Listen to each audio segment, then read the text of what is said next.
শীত মানে ঘরে, ঘরে পিঠাপুলি উৎসব। তো শীতের সন্ধ্যায় যদি এরকম মুসমুসে একটা পিঠা থাকে তাহলে তো সকলেই খুব সহজে খেয়ে নেবে আর অনেক বেশি পছন্দও করবে।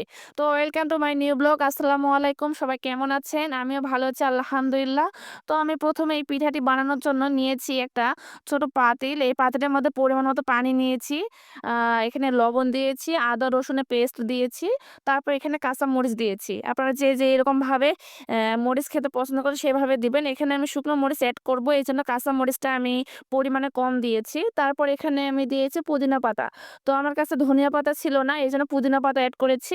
তো আপনারা চাইলে স্কিপ করতে পারেন অথবা ধনিয়া পাতাটা এড করতে পারেন। তারপর এখানে আমি গাজর গ্রেট করে একটু দিয়েছি। তারপর এখানে আমি রান্নার হলুদ এবং শুকনো মরিচের গুঁড়ো দিয়েছি। আপনারা যে এরকম ঝাল খেতে পছন্দ করেন সেভাবেই দিবেন। তারপর সবগুলো মিক্সড করে ভালোভাবে পানিটা ফুটিয়ে নিব। অবশ্যই ভালোভাবে পানিটা ফুটিয়ে নেওয়ার পর এখানে আমি ১.৫ কাপ চালের গুঁড়া দিয়েছি।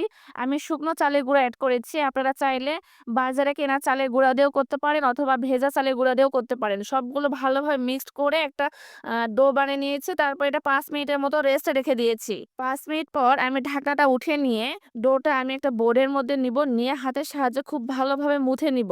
আমার ভিডিওটি কে কোন জেলা থেকে দেখতেছেন অবশ্যই কমেন্টে জানাবেন। ফেসবুক থেকে দেখে থাকলে অবশ্যই ফলো দিবেন। ইউটিউব থেকে দেখে থাকলে সাবস্ক্রাইব করে পাশে থাকবেন। তারপরে আমি পিঠাটি বানানোর জন্য এভাবে বাকি অর্ধেকটা এভাবে মুথে নিয়েছি। নিয়ে এখানে আমি একটা রুটি বানিয়ে নিব। রুটিটা একদম পাতলা করা যাবে না। মিডিয়াম সাইজে করতে হবে, একটু মোটাই রাখতে হবে। পিঠাটা আমি খুব সহজে তৈরি করব। এইজন্য আমি রুটি করে নিচ্ছি। আপনারা শীতের সন্ধ্যায় ঝটপট এই পিঠাটা বানিয়ে নিতে পারেন। ছোট থেকে বড় সকলে অনেক বেশি পছন্দ করবে। আমি তো বানা মাত্রই শেষ হয়ে গিয়েছিল। ঘরে থাকা সামান্য উপকরণে আপনারা ঝটপট এই নুনিয়া পিঠাটি বানিয়ে নিতে পারেন। এটা উত্তরবঙ্গে বিখ্যাত নীলফামারীর নুনিয়া পিঠা। আবার সিলেটে অনেকে নোনতা পিঠা বলে, আবার অনেকে মসল্লা পিঠাও বলে। তো আপনাদের অঞ্চলে এই পিঠাটি কি নামে পরিচিত অবশ্যই বলবেন। পিঠাটি আমার পার্সোনাল ভাবে অনেক বেশি ভালো লাগে। যেহেতু ঝাল পিঠা এজন্য আরকি আমার কাছে অনেক বেশি ভালো লাগে। এভাবে আমি গ্লাসের সাহায্যে কেটে নিয়েছি। স্টিলের গ্লাস তো বাসায় সকলেরই থাকে। এজন্য আমি স্টিলের গ্লাস দিয়ে কেটে নিয়েছি।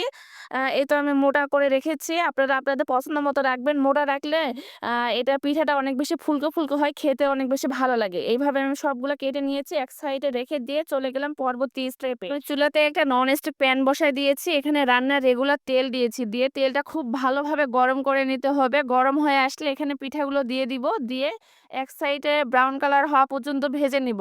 তো পিঠাটা কোনো কিছু আমি বেকিং পাউডার দেইনি। তারপরেও ফুলকো, ফুলকো হয়েছে আর খেতে অনেক বেশি মজা লাগে।